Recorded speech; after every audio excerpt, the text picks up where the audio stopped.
I do genuinely believe that the universe doesn't make mistakes, and I believe that when we move with intention, that we see the results that we want to see.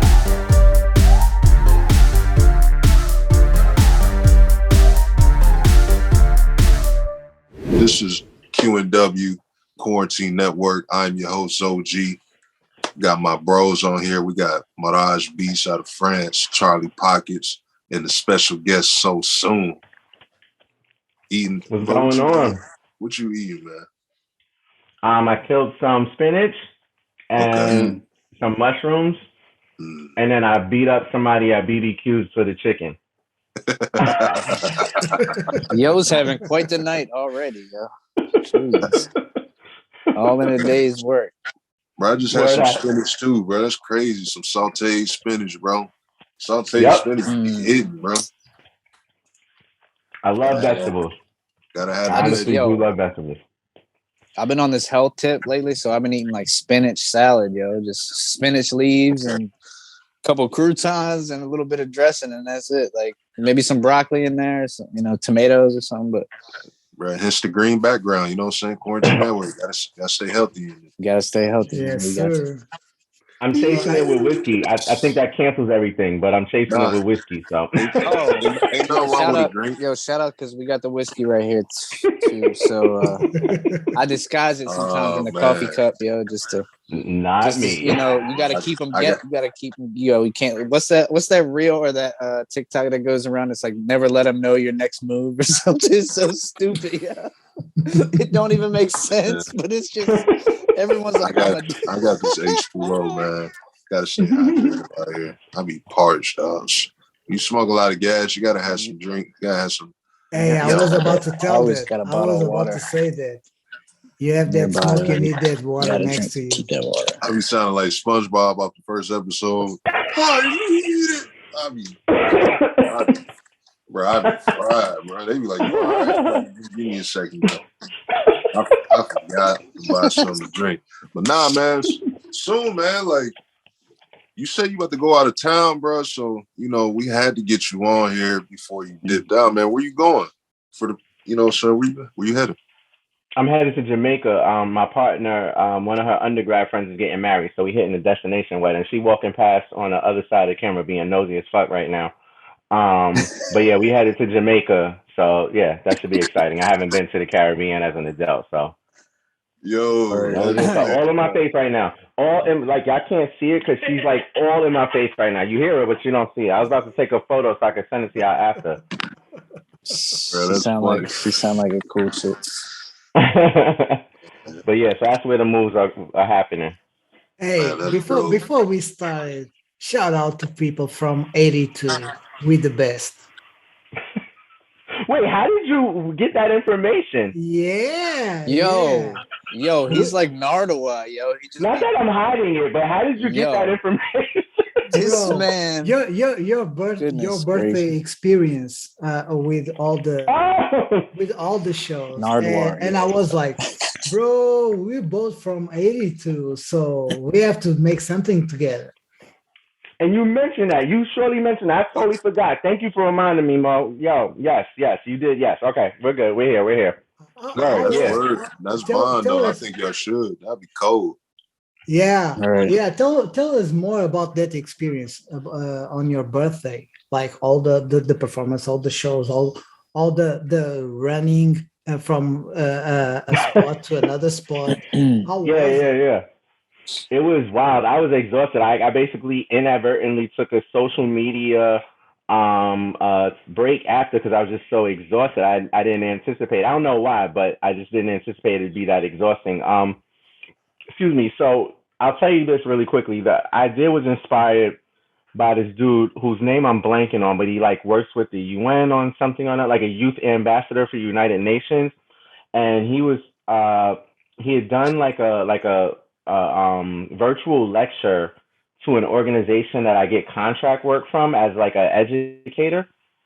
And he was talking about how he combined his passion for performing with his passion for giving back to the world. And so he started doing his own self-funded tours, and he realized he was going to a lot of places and spaces that didn't have access to electricity. So he was bringing like mobile electricity. He created some sort of kit that allows him to create electricity from his own bag or whatever, and called it like the Power Up Tour, something or another. And he's built a lot of traction. I'm really blanking on this dude's name, but the bottom line why I bring that up is to say that hearing that lecture, it helped me reset and remember why I love doing what I do. And one of the things I love the most about this is performing. You know what I'm saying? So I was like, all right, well, if this is my last birthday in my 30th decade of life, so how do I celebrate this? Because the previous year, quarantine network, it wasn't as amazing.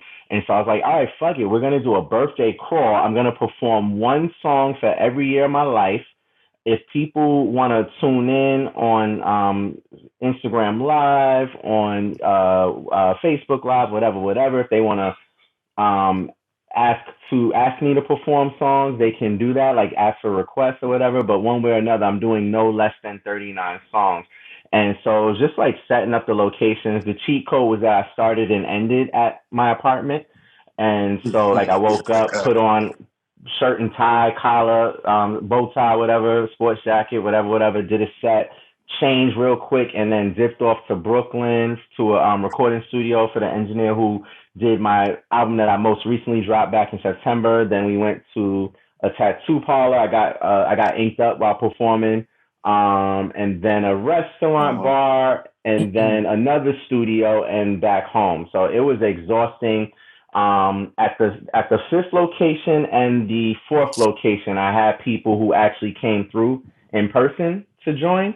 And so making sure that folks was there and that I gave time for that, setting up, breaking down. It was a lot, but it was a lot of fun. I'm thinking about doing something like it again. Maybe not as big with me performing, but like including a lot more of my friends and peers along the different stops, just having them already lined up there so I can go in, let them do an opening set, do a couple joints, actually enjoy the time with my peoples, and then zip off to another TBD. But I'm definitely thinking about doing it again. It was a lot of fun.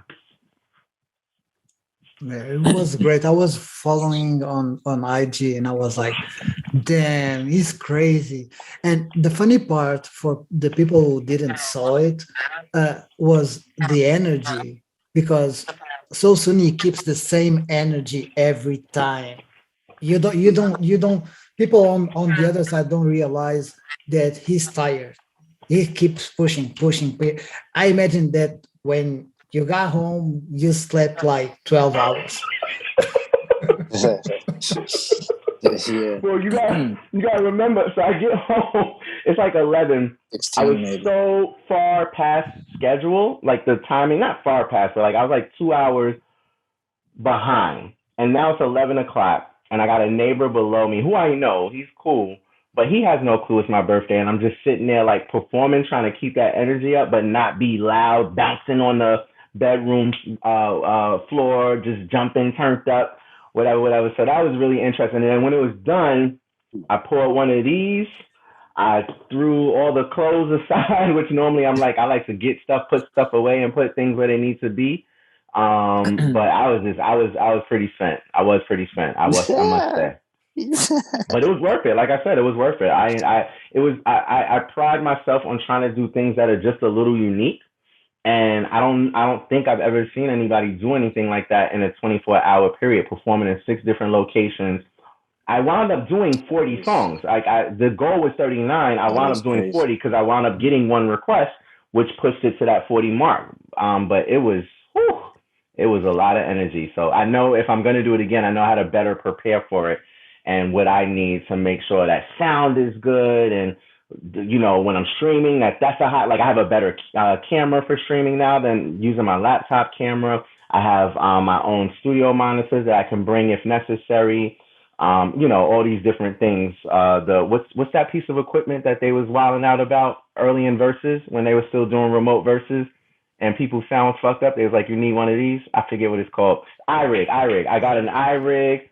I got the iRig for it, but I didn't spend enough time figuring out how to use it. And I also didn't have the external speakers to make it work. So that was a dub. But now I know how to use it. So it'll just be a much better situation if I do it again.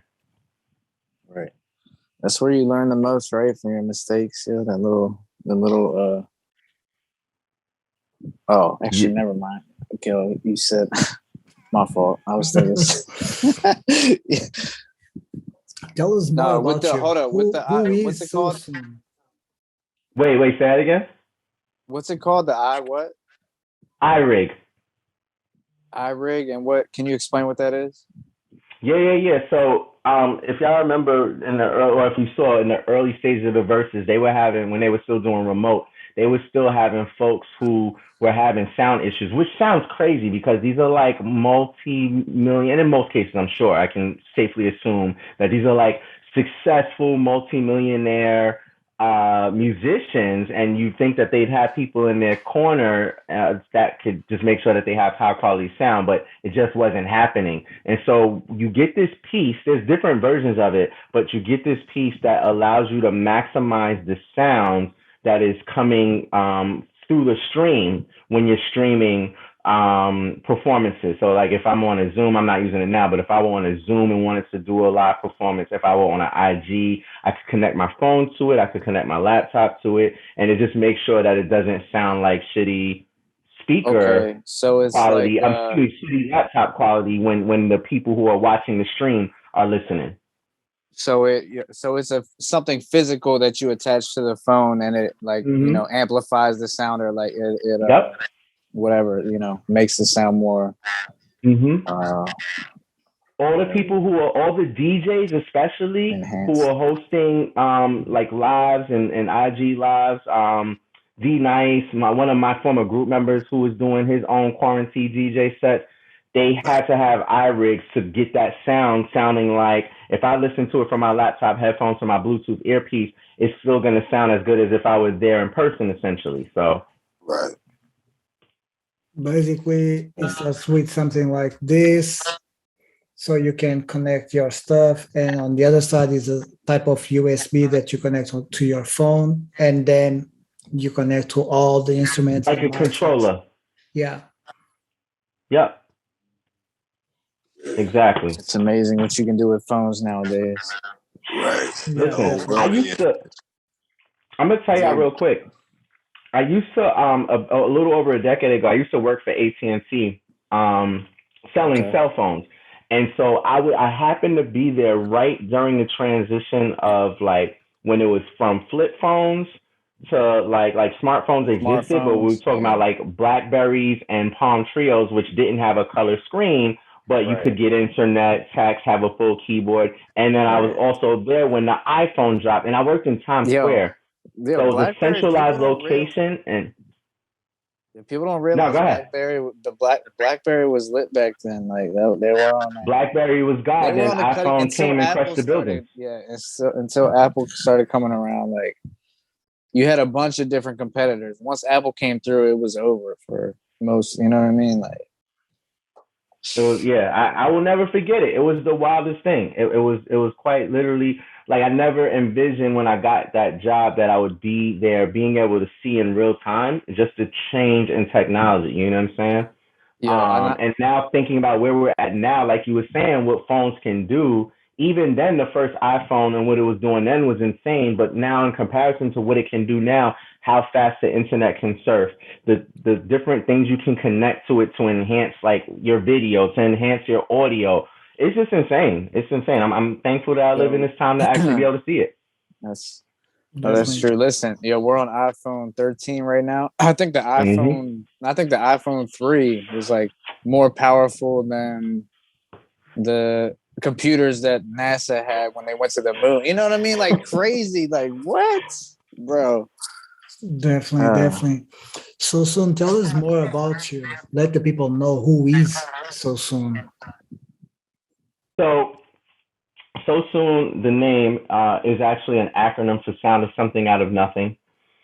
My original stage name when I started many moons ago was J Skills. I just took the first letter of my first name, J, and put Skills on it. Then fast forward, I entered college and started to go into open mics. So I'd never actually performed. I was writing, recording. I was with a group. We did an album in high school, but I'd never performed until college. And so as I started to go around New York City in my college performing at open mics, I was coming across people that had some variation of Skills in their name. because I was like, this is really generic and I want to stand out. So I changed my name and I thought about what hip hop stood for, which is this idea, hip hop music particularly, not even so much the culture at large, but the music is this notion. Well, the culture certainly, but it's this notion of making something out of nothing, literally. And so, and I love acronyms, so I just ran with that. As far as the music, I pride myself on painting the Black working class New York experience. And the reason why that's important to me is that thinking about the fact that hip hop started in the Bronx, New York. I'm from Queens, but I still pay homage to the Bronx because it birthed a culture that has like entirely impacted who I am as a human. But growing up, I remember listening to Hot 97 as a working class dude, being like right on the outskirts of the hood and having those hood experiences for certain, like in my neighborhood, in my school, you know, whatever, watch your back type shit. It was real, but I wasn't so close to it that I was in any major threat of danger. You know what I'm saying?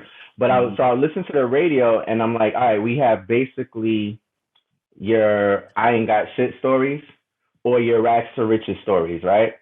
And there's this whole experience in the middle that nobody is paying attention to, and that's like the working class experience, and that's my own experience.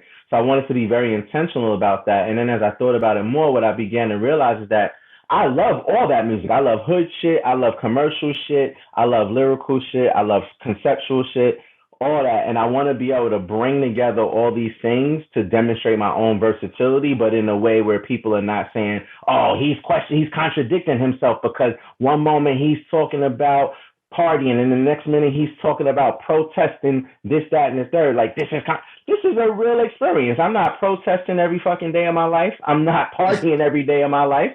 You know what I'm saying? And this allows me to paint that full picture. So that's really important to my music. So like a lot of people know me as conscious because that lane has been what has gotten me a lot of my money. And then getting into youth development as a hip hop instructor, I have to be mindful of people and things of that nature. But like I have many bags. Like I'll go bar for bar. I'll go with the commercial, you know, whatever. And it's like I said, it's not out of pocket because it is the versatile experience that has been my life up to this point. So that's kind of me in a nutshell.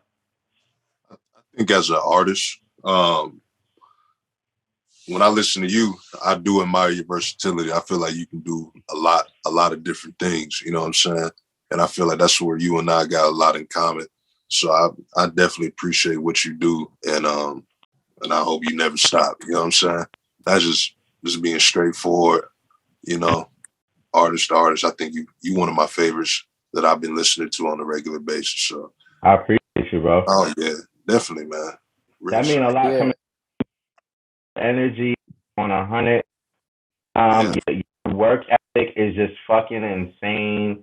Your records are fucking insane. Like I genuinely appreciate that period granted because we can often get so focused in pushing our own agenda, pushing our own music, our own things, whatever, that we won't always take the time to show that support to our peers.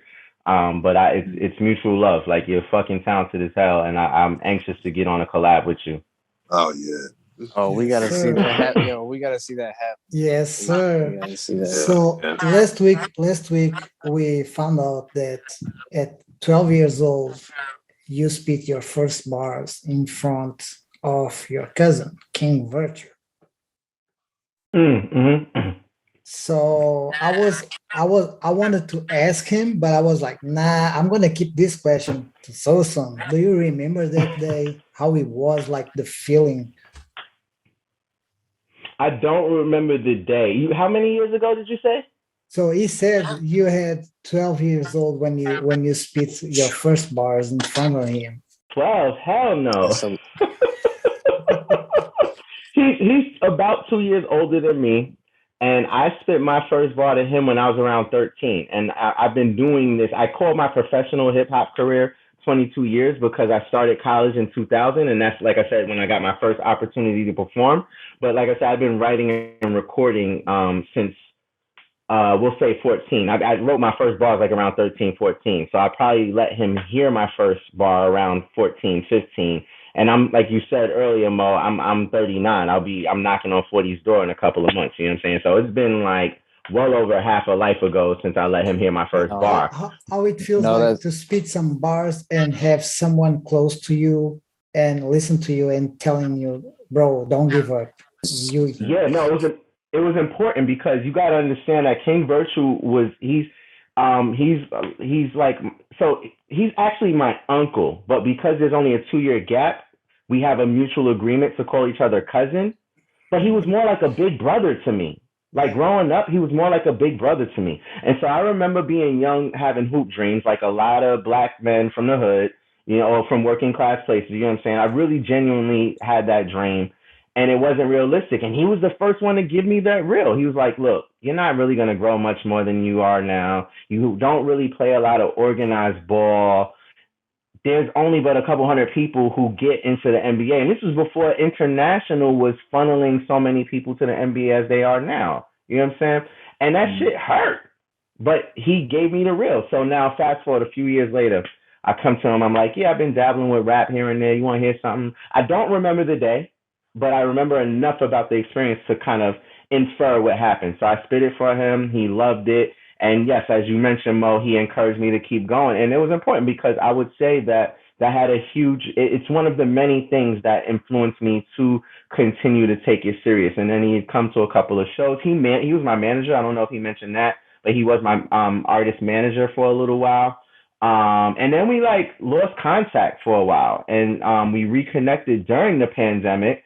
He was pressing me to like listen to his beats. I already had at that point one or two King Virtue produced songs in my catalog, but he was kind of on and off with his production while I was still kind of moving forward with performing, creating new music. So we reconnected right at the beginning of the pandemic. He was pressing me, yo, go to my SoundCloud, listen to my beats. I got better. And I'm like, motherfucker, I already got a lot of beats. I don't know. All right, fine. Your family still. I'll listen to them. And I listened and I found myself to be very impressed. And very quickly after that, I was inspired to come up with the Sony Quarantine project that I released in 2020 with him as the co-executive producer, and that allowed us to reconnect and I'd say connect on a stronger level, on a different level, because it's different when we're teenagers and he's like big bro versus now where like we're both adults and we've lived long lives to our own credits.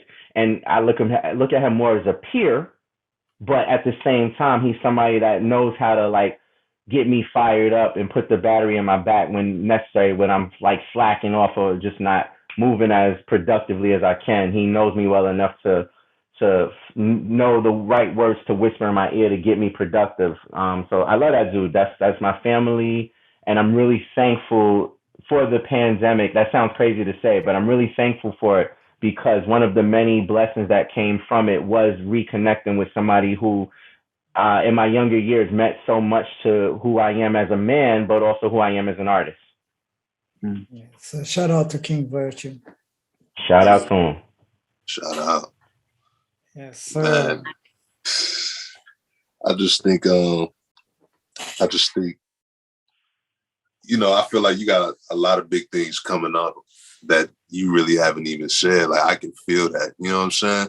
So I don't, you know, it's just, I feel like you got a lot of good things coming up, and I'm really excited for what's to come for you. You know what I'm saying? So thank you. Oh yeah. Pockets Mo, y'all got anything y'all want to add or ask him or anything? Yeah, I want to know. In fact, there is a lot that we want to know about SoSoon. Like, I know you teach others, and how you connect with them. Like, if someone recognizes you as an artist, and they came and they are looking at you and they are like, he's SoSoon, but he's my teacher. You know, how you react to that situation? I take it on a case by case level. I think the thing I didn't intentionally endeavor to getting into being a mentor, a teacher, or anything like that. It kind of sprung up on me. That's not even fair to say that. I do genuinely believe that the universe doesn't make mistakes, and I believe that when we move with intention, that we see the results that we want to see, right? And I think that I was at a time. So actually, going back to the AT&T story, so this was kind of like the prime of my performance career. I was like performing like multiple times a week. I was with a group that did a weekly showcase, curated, hosted, all that good stuff, and we always performed.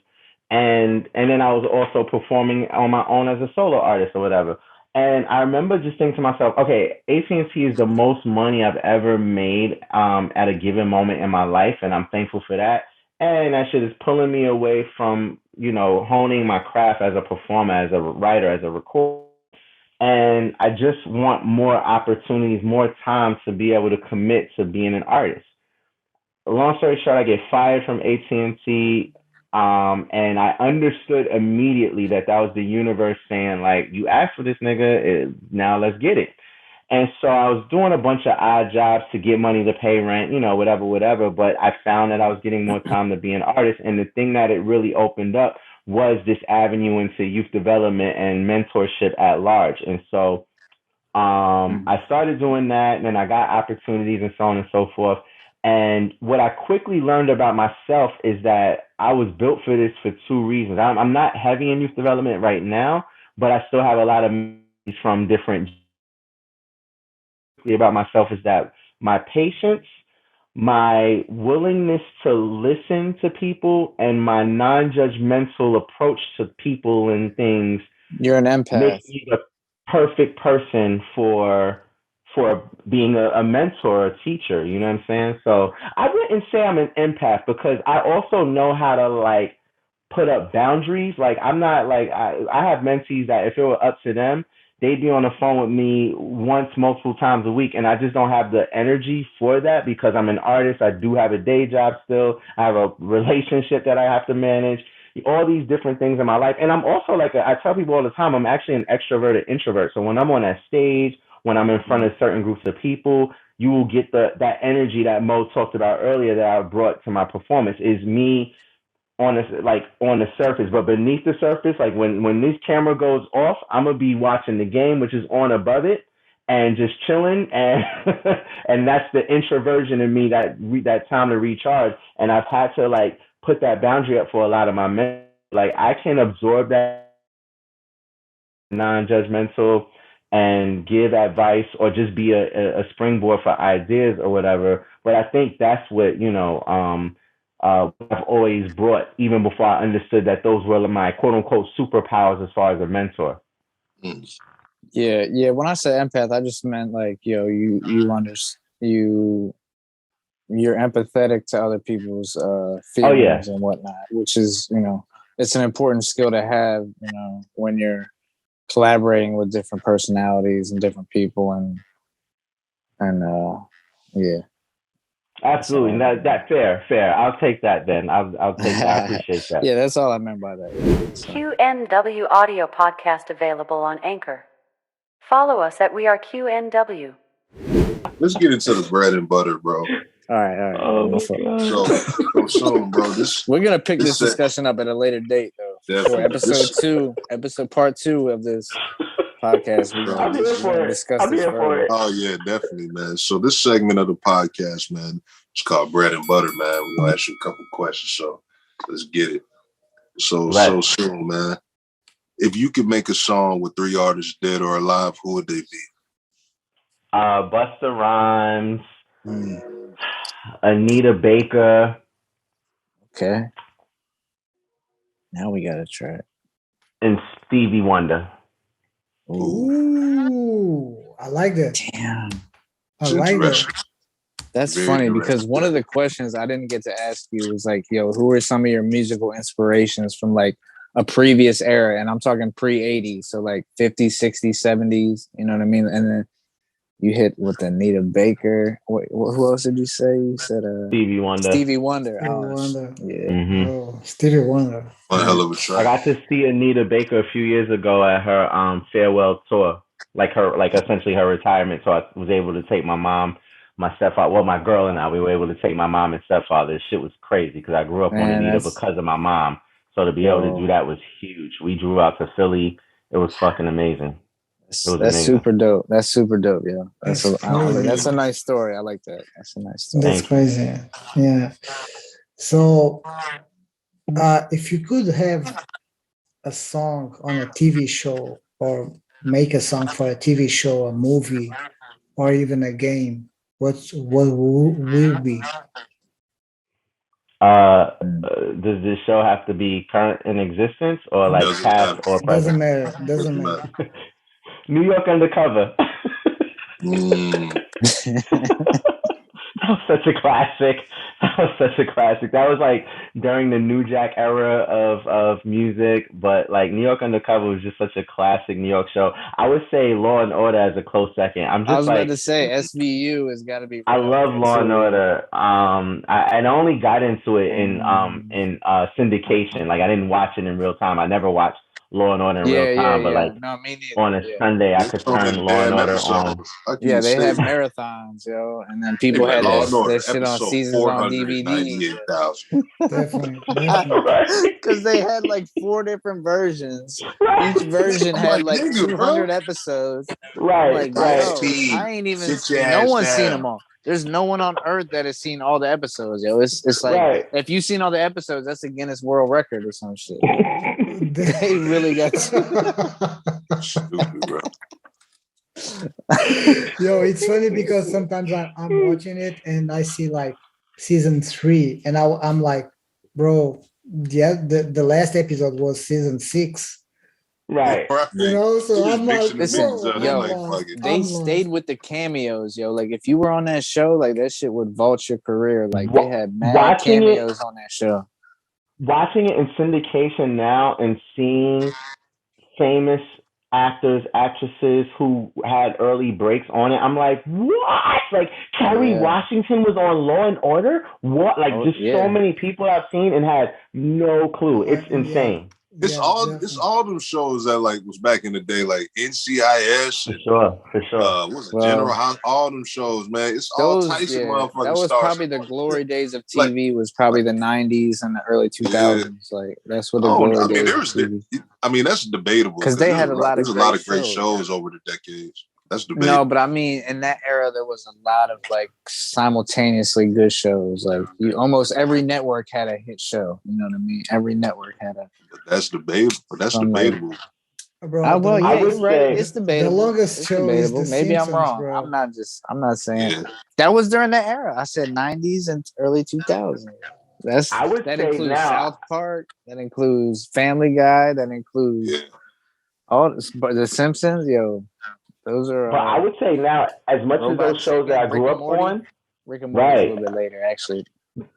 But I would say now, just because it's so much more open now and accessible for creatives to get shows bought and on, and there's so many different avenues. There's cable, there's major television, which is not as relevant because people are pulling the plug from cable. I have cable, but I know people are pulling the plug because they're like, I can live off of my Hulu and my Netflix and my Netflix, HBO or Black whatever Box. subscription.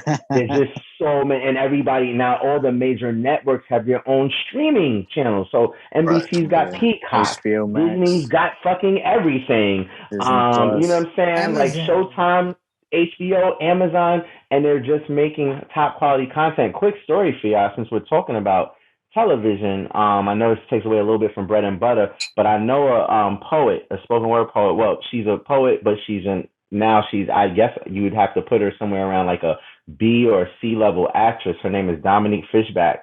She was in what's the name, Ptolemy Gray Apple joint. If you have Apple TV, Okay. she was in that. And I don't like know her, but we've shared a stage together. We were in and around the same scene because I spent a lot of time in the spoken word scene in New York. Even in my early career, probably more so in hip hop than hip hop. I wasn't a poet, but I did a lot of a cappella spitting bars in spoken word spaces or whatever because the opportunities were afforded to me. And I ran across her several times or whatever. And she's now like a mainstream. She's about to be in the next Transformers with Anthony Ramos. Like she's fucking killing it. Oh shit. Killing it. killing it. And that Ptolemy Gray with Samuel L. Jackson is crazy. It's fucking dope. So I just want to, and I don't even keep up with all the content because it's just so much. It becomes overwhelming and so difficult to keep up. Some shows are putting out their weekly episodes. Some are just dropping everything in one. Yeah. What network? What did you say that show was on? Plutonic Apple Gray. TV. Apple TV? I forget the name of the full series, but it's like I think it's the last days of Ptolemy Gray. Like Samuel L. Jackson has dementia, and I don't want to give it away, but he has dementia, and it's just like his last days of whatever. So that's the short story. But it's fire. It's fire. I'm gonna look for it. That's talking about old shows. I miss those times with Beavis and Butthead, bro. I miss those times, bro. It was crazy. That's like late 80s, early 90s. Early 90s. That's 90s. Beavis and Butthead wasn't 80s. That's 90s. That's 90s, 90s, yeah, 90s. Early 90s. But that's early 90s, yeah. Early mid 90s. Yeah, MTV. It was crazy. That goofy comedy. And the Simpsons, they have the Simpsons. No, the Power Rangers. They have 27 seasons, bro. They still going too. Wait! Not the Power Rangers, the Simpsons, right? No, the Power Rangers.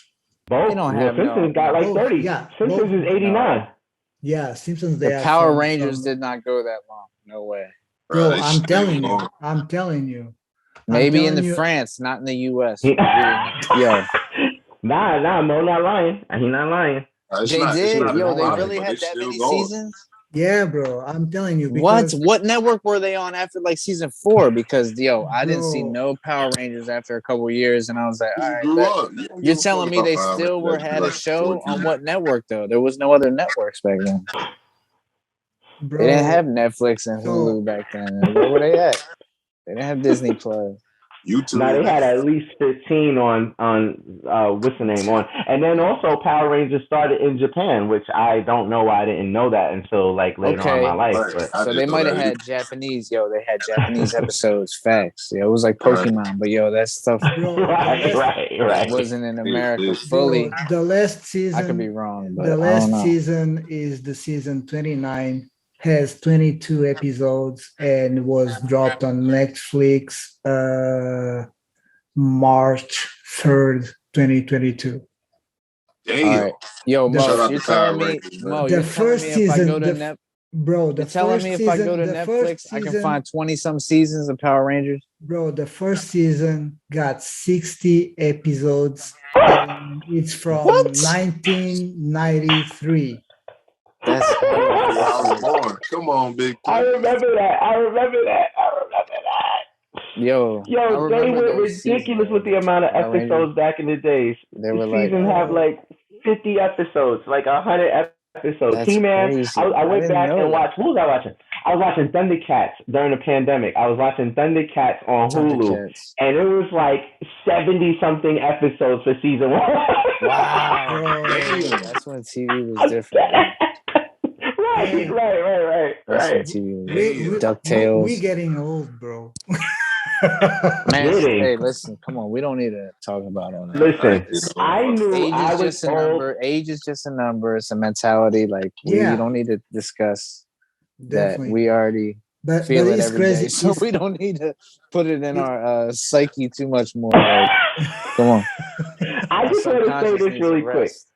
Because I don't trip, or I mean I do trip on age, but only because people mistake me to be young and think that they can like not show me my respect because they think I'm younger than I am. Yeah, but other than that, I don't trip on my age. That's why I never have a problem saying it out loud. But I knew I was old when I thought about it. I was like even now, as we were talking about basketball for the first 10, 15 minutes of this second Zoom, when I think about the NBA and the fact that there's literally only maybe 2 people older than me in the NBA, and I know one of them is Udonis Haslem, and there might be another that I can't think of off the top of my head, but there's literally maybe 2 players that are older than me. Like Udoka, Boston's coach, is months older than me.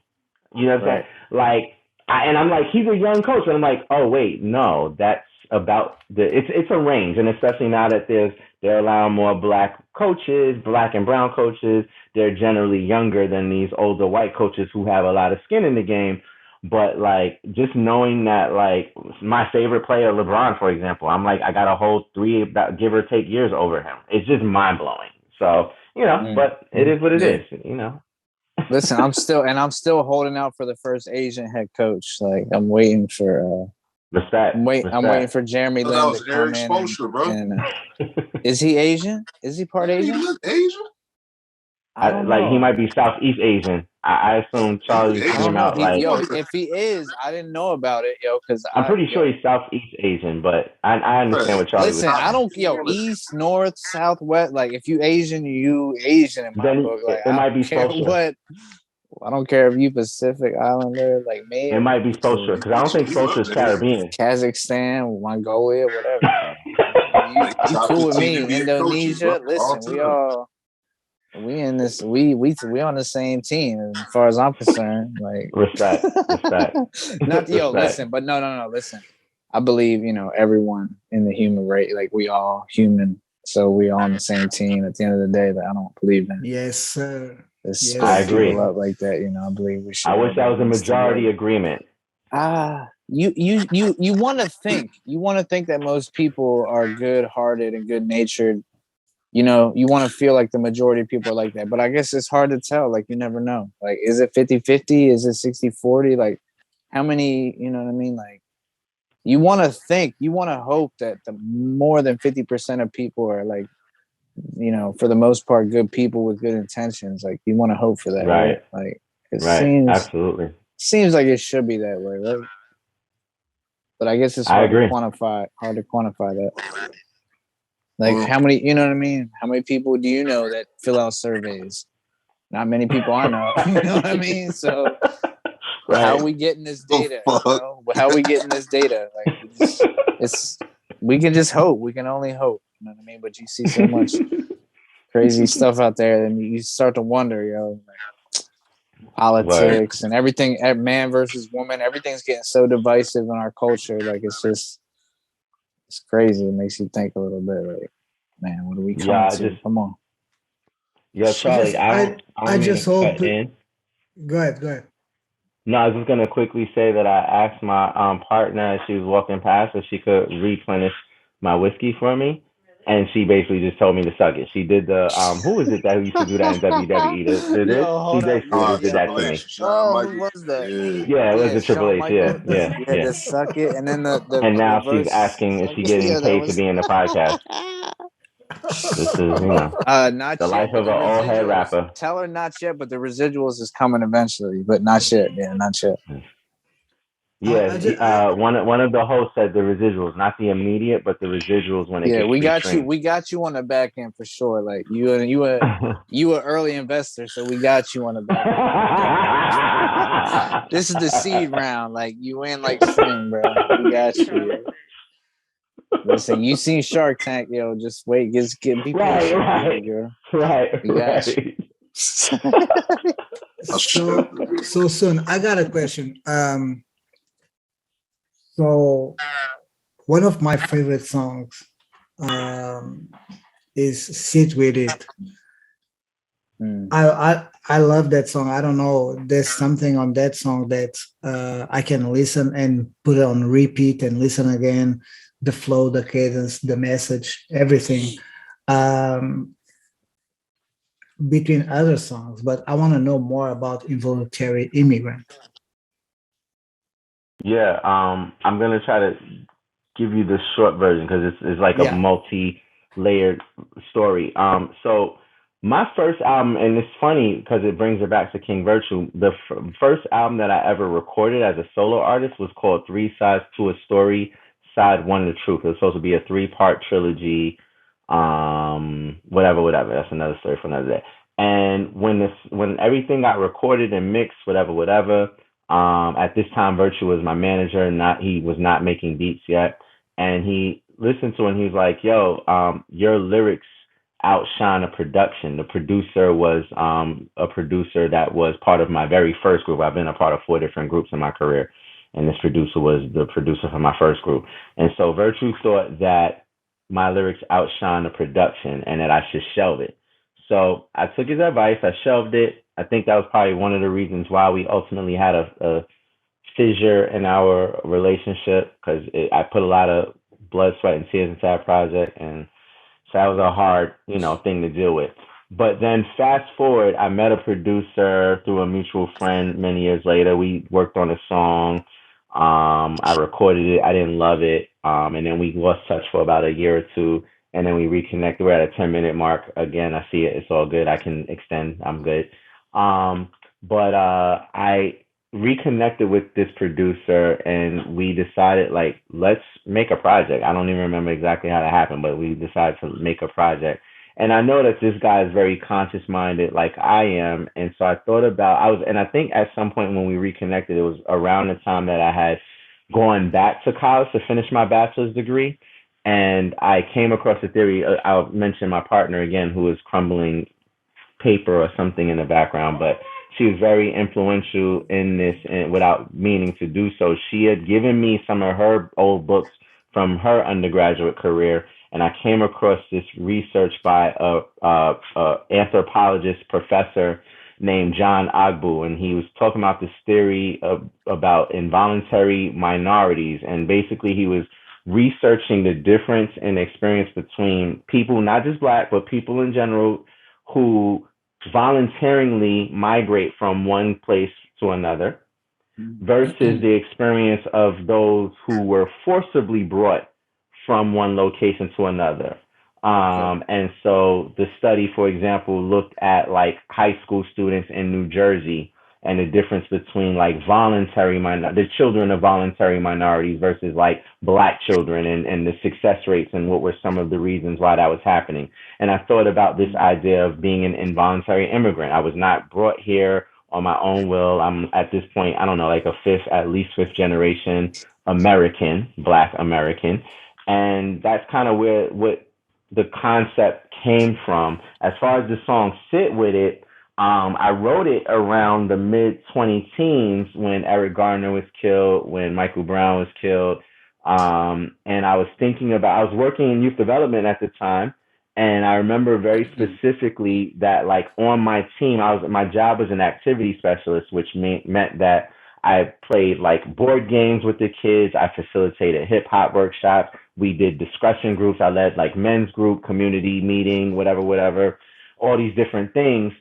And I remember when Michael Brown was killed, we had a white supervisor and she asked us to come together and hold community meeting, but she wanted me to take the lead. And I remember being like, look, I haven't had time to process my own emotions. I'm not prepared to lead this discussion. And she didn't force me, but she strongly encouraged it against my best wishes.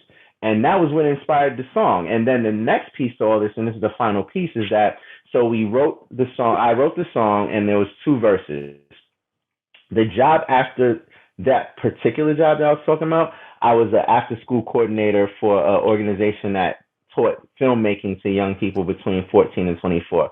And in nonprofit work, usually if you have one title, you usually have 20,000 jobs. And so in addition to being the after school coordinator, I also managed a mentor program. And the mentor program basically worked where like every student had a professional filmmaker mentor to help them navigate the process of making their films, whether it be documentary or narrative. And so I built a network through some of these mentors. And one of the mentors was working on a film, funny enough, about Eric Gardner. And he reached out to me after I had left the company and asked if I had some music that I thought fit the closing credits. So I submitted to him Sit With It. He asked me if we could get a longer version to fulfill the entire credits. So the song turned from a 2-verse song to a 3-verse song. And you can almost hear the difference in between the 2 verses and the 3rd verse, because the 3rd verse, it was great that it happened because the 3rd verse allowed, like at that time that he had asked me for music, the album was already done with the writing and we were just in a re-recording process. But there had been so much that had happened in between the time that we started the recording process and finished it. And so that gave me the opportunity to touch on some things that had happened since. And so I was very thankful for that. And then, and sure enough, the film did make it into the New York Film Festival, which launched at Lincoln Center, which is a walk away from me. I literally walk past Lincoln Center every day going to and from work here in New York. And also it got aired on the Reels Network, which is like a cable network dedicated to movies. So I'm very thankful for that song and that opportunity because that was my first sync opportunity. Hell yeah. Oh, yeah. Congrats on all that and Thank all you. your success at this moment. Um, I don't know if they have something to ask more. Nah, I mean, I think definitely with SoSoon, man, definitely need to get him back on again. yeah, I was gonna say, Definitely gotta have we gotta work out the part 2 because we got plenty of other stuff we could talk about. But because this is epic. it's been a good conversation now. Thank you. I would love to do a part 2 with y'all once I get these fucking mixes back from my engineer for my next project. I've been texting this nigga. He has not replied. He is sitting on my mixes. But my eighth studio project, Sony Volume 3, is recorded. I'm just waiting for the mixes, and then we'll shoot some content, some videos for it, whatever. So I'd love to come back to plug that a little bit, which will probably be sometime like around summer. We'll have figure that out. A part 2 so we can talk more about that. And I'm with it. I said on the last episode we want to make a special episode with the Goat Squad. So we're gonna have time, and we're gonna figure out time to have you back. I'm with it. Well, I'm gonna go ahead and wrap this up. My name is OG. You can follow me on Instagram and TikTok at BodyBagZo. This is Quarantine Network. You can follow us on all streaming platforms at We Are QNW, Instagram, TikTok, YouTube specifically. Charlie, tell them where they can follow you at. All right, you guys can find me on Instagram at Charlie, spelled with the IE .pockets. And definitely. Yeah, there you go. Mo, what's up? You can follow me at Mo_Rays_beats with the Z in the end at all social platforms. SoSoon, where can they find you at, big player? SoSoon on IG, which is my primary social media. SoSoon-ish on Twitter, which is my secondary. This is now Elon Musk's Twitter. So you can find me on Elon Musk's Twitter at SoSoon-ish. And the same thing on TikTok. I'm pretty sure it's SoSoon. It's either SoSoonish or Shop SoSoonish. Spell SoSoon for him. SoSoon, SoSoon, one word, both S's uppercase. Doesn't matter on social media, but if you're ever looking for me, that is the way to find me. And all the streaming platforms for music, YouTube, all that good stuff. SoSoon. All right, so hey, appreciate you coming on. You already know. Part 2. Yo, thank y'all for having me. This was mad fun, and yeah, I know I'm long-winded, which is really the real reason why we need a part 2. But I appreciate y'all having me. I appreciate each one of y'all, and I love y'all platform, and I will definitely be sending artists y'all way, and looking forward to doing a part 2. Absolutely, big player. Yo, so tell the audience who we're gonna have on the next episode. Yeah, next episode, man, we're gonna have Larry Gaines, man, podcaster, man. Does a lot of dope things here on our social media platforms. So stay tuned in for that, Larry Gaines. Straight from the DMV. Yes, sir. Nice.